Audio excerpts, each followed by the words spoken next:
J'évalue les mercatos de Ligue 1 épisode 3 et aujourd'hui on se retrouve pour évaluer le mercato du FC Metz. Pour vous résumer le mercato messin, on a au niveau des arrivées Jonathan Fischer, Michel Mboula, Kbamin, Lawson, Traoré, Dominguez, les Géorgiens Abouachvili et Tsitashvili, Brian Maggio, Terry Egbe, Habib Diallo et Fodé Ballo-Touré, tandis qu'au niveau des départs, on a Arthur Atta, Amadou Diallo, Udol, Kandé, Bodar, Jallo, Lo, Oukidja, Schreiby, Van der Kerkhoff, Tété, Fall, Traoré, Ba, Gay et Ndu Kidi.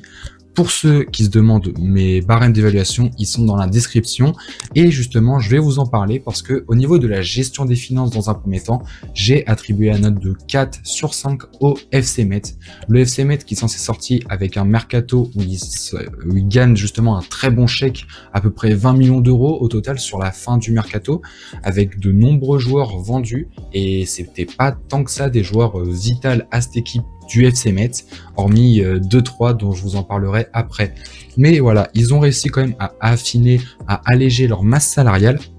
Mais en plus de ça, voilà, dans une équipe qui a très peu d'argent, ils ont beaucoup vendu. Donc franchement, déjà, je leur mets déjà la note de 4 sur 5 au niveau de la gestion des finances. Et sur la gestion du mercato, ils ont réussi à conserver de gros joueurs comme Aïn, Sabali ou encore Sadibou Sané, tout en recrutant des joueurs assez intéressants comme Habib Diallo, Fodé Ballo-Touré, les deux Géorgiens Abouachvili et Tsitashvili, avec Terry Egbe que je connais pas trop, mais au vu de quelques matchs que j'ai pu voir, enfin de quelques highlights, il m'a l'air très intéressant. Le retour de Boubacar Traoré en prêt, et puis bien sûr le jeune Jonathan Fischer qui faisait de très belles performances du côté de Fredrikstad.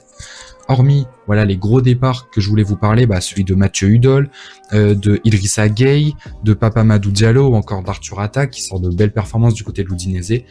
ça reste quand même un très beau mercato de la part du FC Metz qui a très bien compensé les départs tout en dépensant peu. Donc je leur ai mis la note de 3 sur 5 pour la gestion du mercato, ce qui leur fait au total la note de 7 sur 10.